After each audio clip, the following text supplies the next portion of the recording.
Um, anyway, thank you very much for giving me this opportunity to participate in this webinar and react to this wonderful effort that Dave has put together. And uh, I was struck by three interrelated features of the book, which I think one needs to highlight. One, as Kannan said, the large canvas and the broad sweep, the long time frame that Dave is trying to capture is quite interesting. But not only the time frame, he's also uh, trying to enhance the scope of analysis to capture the multiple processes at work, which are resulting in this knowledge and global inequality kind of linkage. He did not talk about many themes that are there in the book in this presentation, but he has many other interesting ideas in the book. And the exercise is, to my mind, quite ambitious as it attempts to synthesize these processes through the lens of knowledge production and appropriation kind of systems. Um, so, as a reader, I mean, I did a quick read. I was struck by the variety of ideas that are combined to address the important issue of knowledge generation, exploitation, and inequality. Uh, I do not have the time to explore these ideas here now in a very meaningful way. And I also don't feel that I am equipped to assimilate and fully understand the plethora of interrelated features that are there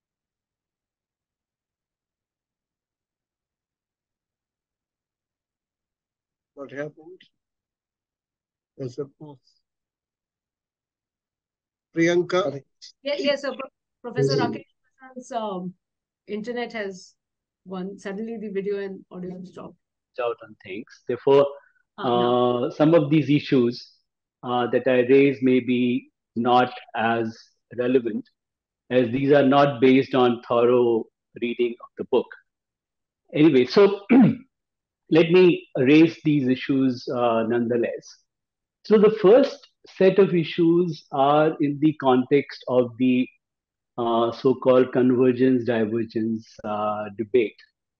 Now, to the best of my knowledge, the debate on the convergence and divergence and per capita incomes is still to be settled.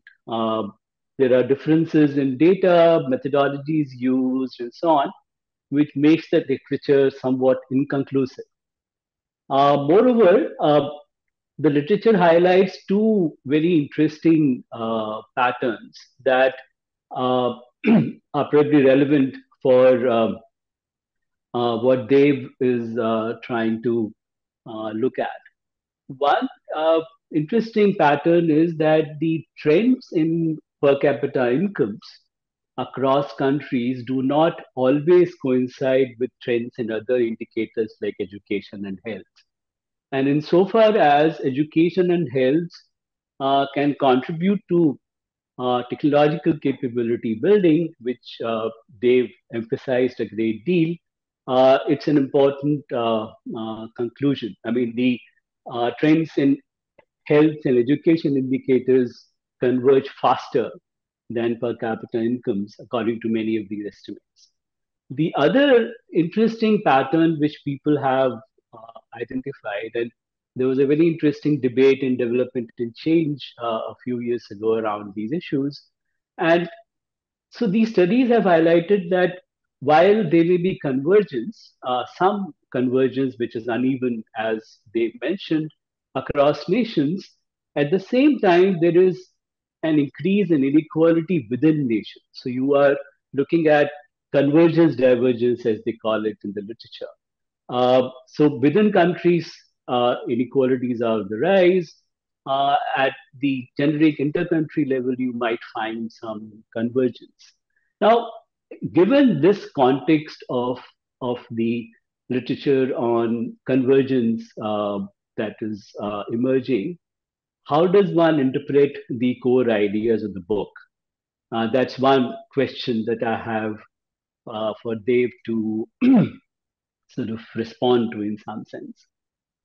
The other set of issues which I think are quite important, uh, and that relate to the context of development policy. The book very clearly argues that the linkage between knowledge generation, appropriation systems, and global inequality are mediated by development policy.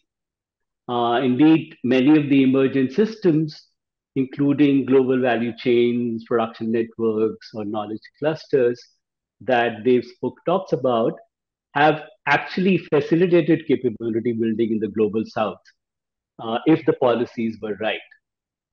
But as Dave has argued, these have also perpetuated unequal distribution of capabilities. Therefore, the policy challenge, to my mind, is to make these systems conducive for knowledge acquisition. And this challenge is non-trivial. It's the innovation policy is a very, very complex entity, and one should not restrict the policy challenge to policies relating to intellectual property or compulsory licensing. One will have to go beyond policies of compulsory licensing, intellectual property rights, or even those related to trade. It will be useful if elements of these policy packages can be delineated more systematically, which I missed out in the book. Policies for development, exploitation, and diffusion of knowledge has to address both market and government failures. If that is not done, growth of knowledge will never result in lower global inequality. In this context, it will be useful if they can add to the policy discussion that is contained in the book, which uh, I think, in some sense, is uh, kind of a weak link in the book because he's talking about very, very interesting macro trends. But when it comes to the policy related issues, he sort of restricts it to free trade in the earlier period and now arguing in favor of compulsory licensing in the current period. I think one needs to sort of look at it uh, somewhat more uh, systematically and closely. And if he has ideas on that, I will be very happy if he shares it with the group. And the final set of issues are relating to the knowledge types and its characteristics that Dave talks about. The book has a very interesting discussion of different types of knowledge and its characteristics. The distinction between know how and know why, and between codified and tacit knowledge, is particularly relevant for development policy. And as he has pointed out, Lal has been talking about many of these things around technological capability building. In addition, the book, although they did not talk about it in the presentation, it's there in the introductory part of the book. Uh, but I found it quite interesting. The book highlights the important distinction between the so called useful knowledge, the idea of Kuznets, which Dave talked about on the one hand, and spiritual, ritual, and religious knowledge on the other. Now, for a person sitting in India these days and looking at the happenings around, uh, the point that the book makes about the interaction between different types of knowledge highlighted in the book is extremely well taken. And I was actually looking forward to some more discussion on the complexity of these interactions. And actually, the question that came to mind while I was reading the book was, and which if not in this book, but in some other book, they should sort of explore that question. Now, even if the question that came to my mind is that even if development policy is able to adopt the right instruments so that economic entities in the global south make the transition, or at least start making the transition from know how to know why by enhancing absorption capacity and technological capabilities. Will the conservatism of spiritual or religious knowledge negate the effect of these instruments? So that's a question that comes to mind. Are we, so in the context of this interaction with different kinds of knowledge, useful knowledge versus other knowledge, are we looking at future scenarios wherein the logic, the old logic of Protestant ethic, will work in a negative way as religious fundamentalism and ritualistic behavior starts to dominate the way of life? And therefore, the role of development policy might get reduced dramatically if that is going to happen. And I would like Dave to respond to that. Thank you. I'll stop there. Um, Thank you, Rakesh, for the number of issues that you have flagged. I think that expands the scope for further understanding of the problem or the issue. We have one more discussion, Professor A.D. Webster, Distinguished Professor of Southern Center for Inequality Studies. I'm sorry, I'm not in a position to introduce him, so I would request Dave or one of the members there to introduce Professor Webster. Well, I will just say this, that Professor Webster is very well known for his work on the labor movements all over the world. He is known as the doyen of labor scholars and has always insisted that there is a large importance and scope for labor struggles and has continued to work in that area. Right, thank you. Good afternoon, colleagues and colleagues across the Indian Ocean. Thank you for this opportunity to discuss this fascinating monograph on global inequality. And congratulations to Dev on this pioneering publication. For some time now, I've been struck by the inequality in the growing number of global value chains. Let me take a sports shoe, Nike. If you take the price of Nike as $100 US, for a shoe made in, let's say, Indonesia, the wage component of that $100 is less than 1%. It's actually 0.4. In other words, 4 cents out of the cost of the shoe goes to wages. On the other hand, the brand name, the branding, is 33% of the shoe. You know, Just Do It, Michael Jordan, he gets 33% of that $100 US. Now, Nike does not make shoes. It develops the concept of the shoe in California. Just Do It, that's the concept. The shoe is actually made in an export processing zone by a young woman in South Asia.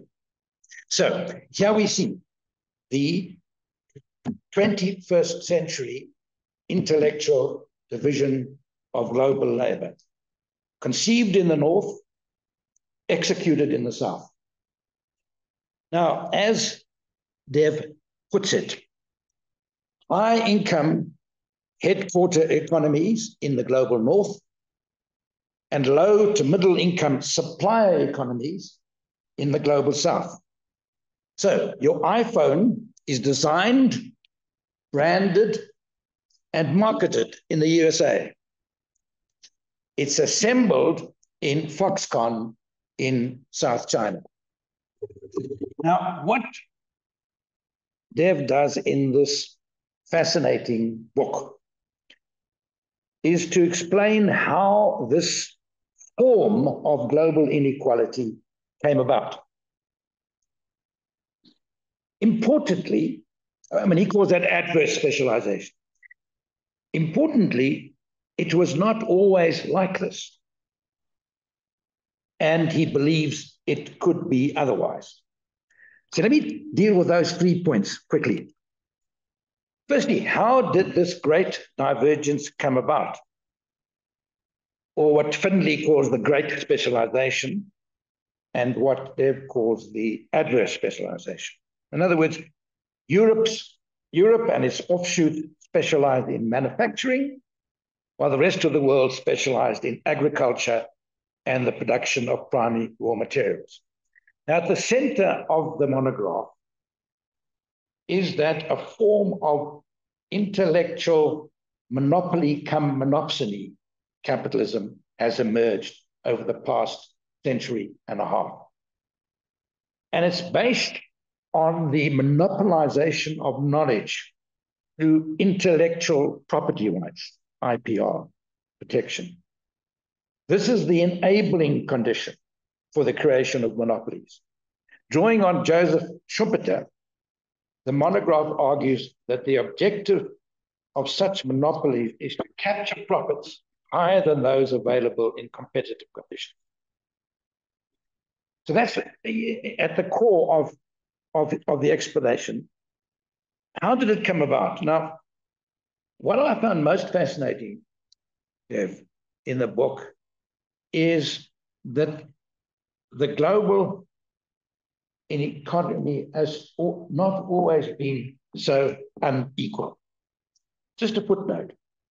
7 centuries ago, gold was mined in Mapungubwe, about 300 kilometers from here, at 100 meters underground. How do we know this? We know this because, and it was sold to China. How do we know this? Because we found, our distinguished archaeologists, found Chinese porcelain from the 7th century Ming dynasty in these shards. So in other words, we had here in Africa global trade. We sold gold to China, and China gave us porcelain. That's just a local. You may want to, if you've got a moment, you visit Mapungubwe up north. Yeah. But I think at the center, what you do in the book is draw on the Cambridge Chinese scholar, Joseph Needham, who shows how, and you make the point, and it's in your presentation, how the contribution of Asia, primarily China and India, to world manufacturing output declined over that 1750 to 1950, that's 200 years, from above 50% down to below 5%. In the same period, the share of Western Europe, the USA, and Japan increased 27 to 97%. So this is a dramatic shift. I think that, and I was speaking as a sociologist, I was interested in the way you approached trade, because the point you make is that the Silk Road connecting China to Europe 500 years ago was not only a trade route, it was also a route through which knowledge, ideas, and gadgets moved from China to the West, usually through trade, but also through theft and what you call reverse engineering, a central idea in the book, which results in innovation. I mean, the 2 wonderful examples are gunpowder, invented in China, and printing, invented in China. Now, you posed the question, which I'm not persuaded you've answered. Why did the scientific revolution take place in the West and not in China or India? I mean, you talk about England being more open, Francis Bacon, experiments, ductile empiricism, the Enlightenment, the Renaissance. But something for me is missing, and I want to come back to this briefly in my conclusion. You don't look at the institutions that produce the knowledge, the universities, and how the universities were gradually transformed from being institution of religious domination, the church, into open intellectual academic exploration, allowing for the kind of innovations that lie at the heart of the successful scientific revolution of the West. So that was the third point. You suggest there is an alternative. And essentially what you're arguing, which I think is a very attractive point, and how can the South become the creator of knowledge and not simply the user of knowledge? Now, since the basis of intellectual monopoly capitalism is the monopolization of knowledge through the system of intellectual property rights, an alternative, you argue, can be created by changing the system of intellectual property rights that now produces pervasive monopolies. Intellectual property rights law needs to be based on an appropriate notion of cost and rewards for risk taken. I mean, I think the proposal you've come and you mentioned in your presentation is compulsory licensing, license fees that are a multiple of R&D and product development costs. I mean, Korea is a wonderful example, but the other one that you've mentioned of successful challenge is the generic drugs in India and what you refer to as India becoming the pharmacy of the developing world. Now, a lot of the points I wanted to make have been covered. Now, I'm just going to focus on three areas which I think need to be taken or could be taken further. The first one is you're working with quite a narrow measure of inequality. Per capita income between countries as a measure of inequality. Now, Professor Bassent, the previous speaker, has already raised the question where inequality has deepened is within countries. This is, and your definition doesn't allow you to explore the growing polarization within countries. I'm just raising that as a limitation of using, and I understand why economists use per capita income, because it's so much more accessible. But what about assets? You focus on inequality of income. What about inequality of assets? But what I really wanted to suggest to you, Dev, is a broader understanding of inequality. Namely, and this has really been developed by our recent visitor, Jordan Thurborn, in his book, Killing Fields of Inequality, where he sees inequality not simply as income and assets, but also what he calls vitality inequality, how you live and how you die. And it was touched on by Professor Bassent when he spoke about health as an example. And he also has this other notion of what he calls existentialist inequality. In other words, to do with your dignity, your personhood. I mean, much more difficult to operationalize, but I'm just putting it as an idea of a broader notion of inequality than simple income between countries. The second point I wanted to raise was, I mean, at the center of your fascinating argument is these two broad trajectories. The marked divergence between 1820 and 1950, and the recent convergence post-1970. So you're suggesting to us this, and this is, as the previous discussant mentioned, is a well-known debate about divergence and convergence.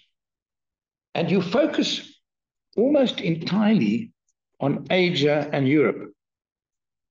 But there's very little discussion of Africa. Now, I mean, you know, who was it? I think it was, yeah. What you see depends on which side of the mountain you stand. I stand in Southern Africa. And when I think of global inequality, I think of the slave trade. I think of the way in which slavery provided the basis for accumulation. You're right, you're quite right. There's no cotton in England, but what the slave trade brought was cotton produced by slaves in America, that triangular. And many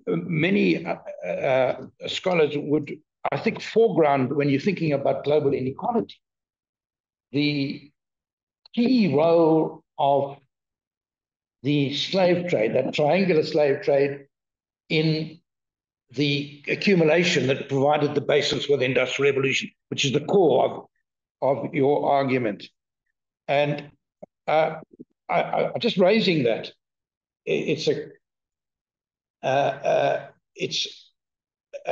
Maybe you think it's only because we're in Africa, but I think it's more than that. I think that Africa has always, and still is, and I want to come on to that point in my, has been at the center of global capitalism, the creation of global capitalism.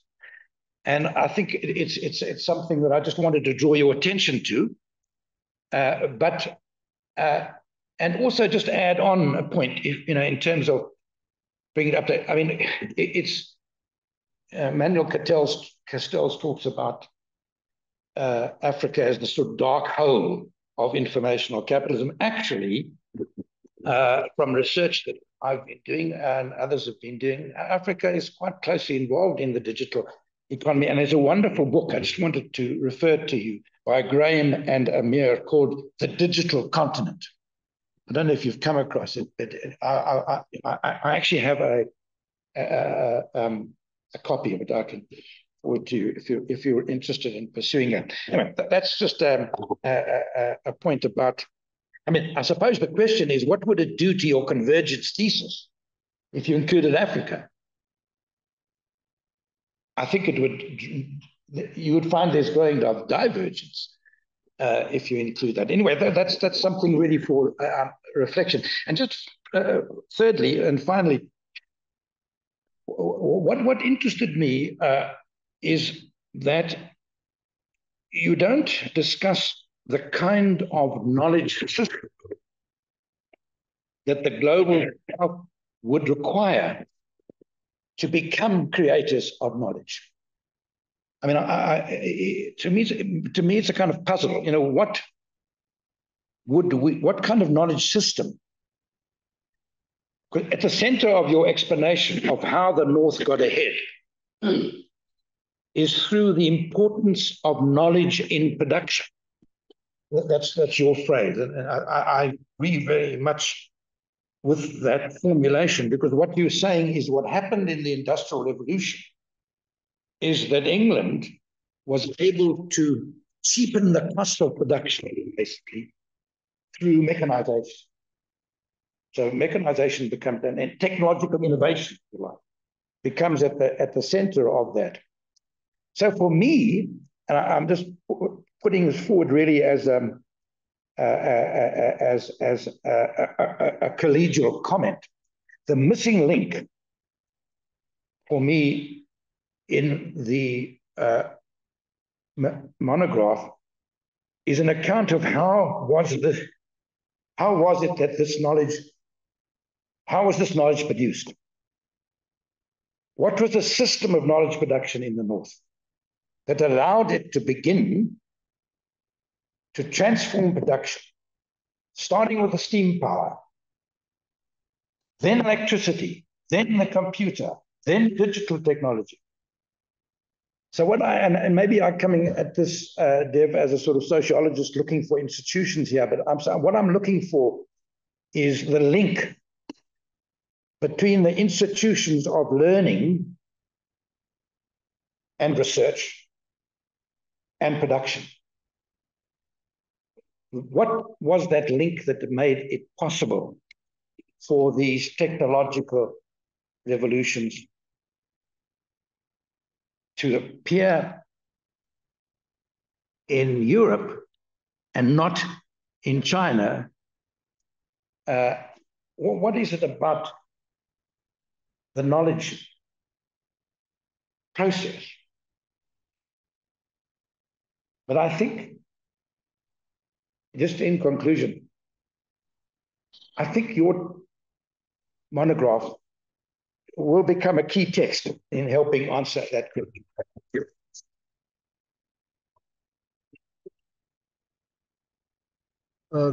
Thank you, Professor Webster.